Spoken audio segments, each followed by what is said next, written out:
بسم اللہ الرحمن الرحیم۔ السلام علیکم۔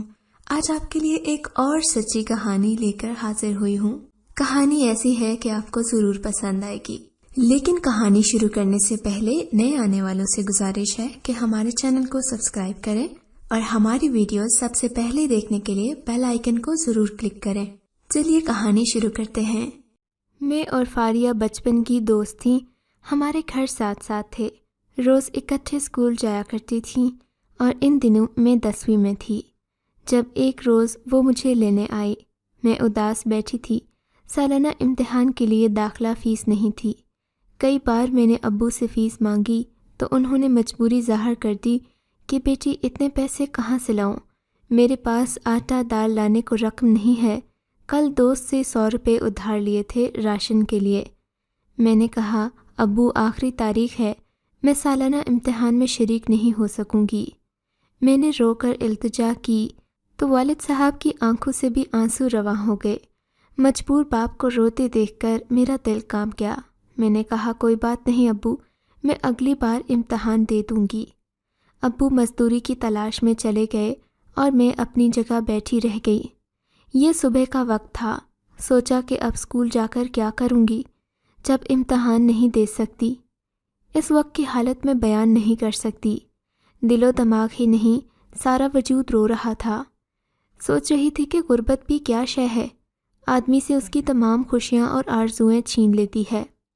والد صاحب ملازمت کرتے تھے اور کسی وجہ سے کمپنی بند ہو گئی تھی، لہٰذا ان کی ملازمت جاتی رہی اور ہمارے مالی حالات خراب ہو گئے۔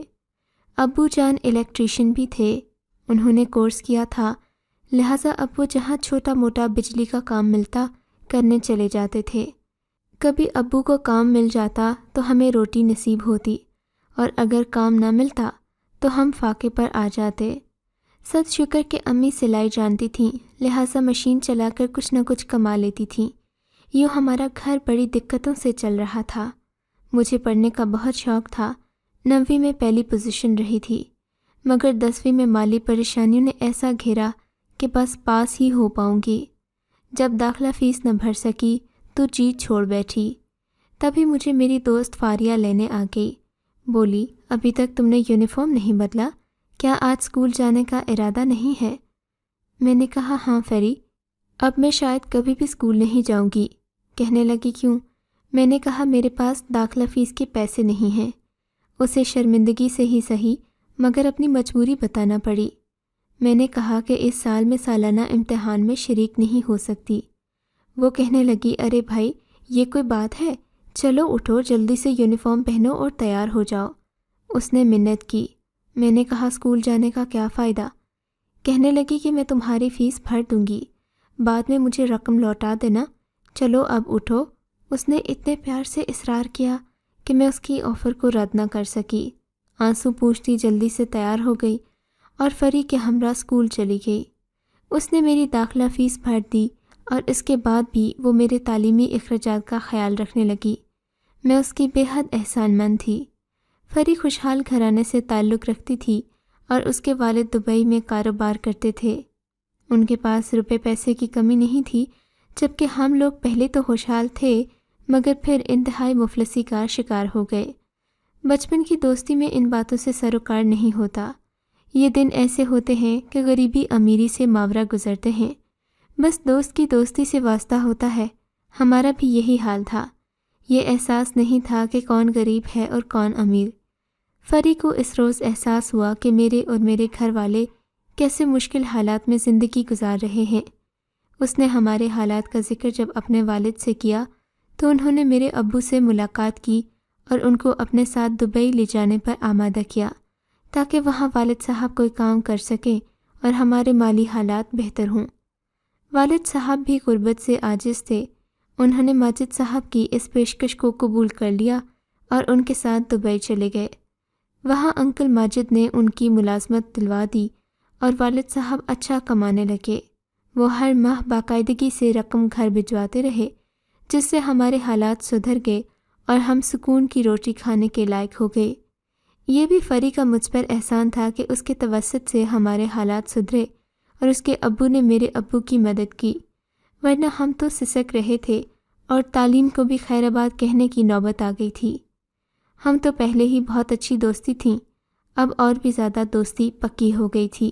میری امی مجھے اس کے گھر جانے سے منع نہیں کرتی تھیں۔ جب پرچے ختم ہو گئے تو فری کے والد کے ساتھ اس کے چچا کا بیٹا فاہان بھی دبئی سے آ گیا۔ وہ وہاں اپنے والد اور تایا کے ہمراہ کاروبار میں معاونت کرتا تھا۔ ہم دونوں مل کر ایک رسالے کا مطالعہ کر رہی تھیں کہ فاہان وہاں آ گیا اور ہم سے پرچوں کے بارے میں سوالات کرنے لگا۔ فری نے میرا تعارف کروایا کہ یہ میری بیسٹ فرینڈ ہے اور جان سے زیادہ عزیز ہے۔ اس تعارف پر وہ مسکرا دیا اور کہنے لگا، آج کل کے دور میں بیسٹ فرینڈ کا بھی اعتبار نہیں، خدا کرے کہ تمہاری دوست واقعی تمہاری دوست ہو۔ خیر، اس قسم کی باتیں کر کے وہ چلا گیا۔ اگلے روز جب ہم اکٹھے بیٹھی تھیں وہ پھر آ گیا اور ادھر ادھر کی باتیں کرنے لگا۔ فری اس کے لیے چائے بنانے گئی تو وہ مجھے اکیلا پا کر بولا کہ آپ مجھے پسند آ گئی ہیں، اگر آپ کی مرضی ہو تو میں اپنے والدین کو رشتے کے لیے آپ کے گھر بھیجوں۔ میرا جواب دینے سے پہلے ہی فری لوٹ آئی اور ہم دونوں چپ ہو گئے۔ فاہان ایک خوب روح پڑھا لکھا اور دولت مند خاندان کا چشم و چراغ تھا۔ ایسا نوجوان کسی لڑکی کا جیون ساتھی بنے، یہ تو خوش بختی کی بات تھی۔ مجھے بھی اس بات کی خوشی ہوئی کہ مجھ جیسی غریب اور معمولی لڑکی ایسے طرح دار نوجوان کو پسند آ گئی تھی۔ بہرحال اپنی خوشی کو میں نے فری پر ظاہر نہ ہونے دیا کہ نہ جانے یہ کیا سوچے گی۔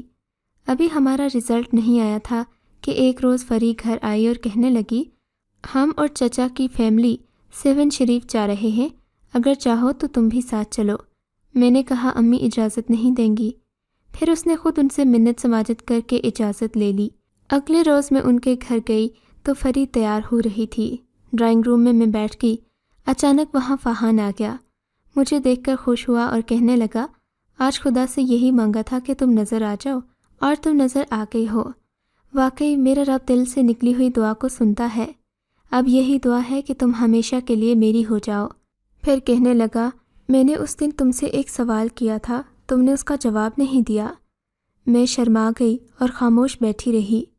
میری مسکراہٹ سے وہ میرا جواب سمجھ گیا۔ اس روز سفر کے دوران وہ بہت خوش تھا، گاڑی کے آئینے میں مجھے دیکھ رہا تھا، تاہم مذاق وہ فری سے کر رہا تھا۔ میں جان گئی کہ اس کے دل میں میرا خیال تھا۔ فری ہم دونوں کی دلی کیفیات سے بے خبر اپنی ہی ترنگ میں مسرور تھی اور گانے گنگنا رہی تھی۔ 7 شریف میں حاضری اور پھر وہاں جو وقت گزرا وہ ایک یادگار وقت تھا جسے میں زندگی بھر نہیں بھلا سکی۔ 2 ہفتوں کے بعد ایک روز فری ہمارے گھر آئی اور کہنے لگی، دیکھو تم میری دوست ہو، صرف دوست ہی نہیں عزیز دوست ہو۔ میں نے کئی بار برے وقتوں میں ایک اچھی سہیلی کی طرح تمہارا ساتھ دیا ہے۔ آج ایک سوال کرتی ہوں، وہ تمہیں ماننا پڑے گا میری خوشیوں کی خاطر۔ میں نے کہا کہو تو صحیح۔ اس نے بتایا کہ ابو کا شروع سے ارادہ تھا کہ وہ میری شادی فاہان سے کریں گے، اسی لیے چچا اور ان کی فیملی کو دبئی لے کر گئے تھے تاکہ وہاں کاروبار میں شریک کر کے انہیں اس رشتے کے لیے پابند کر سکیں۔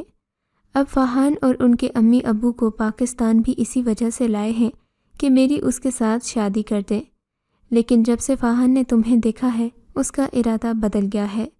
اب وہ تم سے شادی کا خواہش مند ہے اور اس کے والدین نے یہ بات ابو کو بتائی ہے۔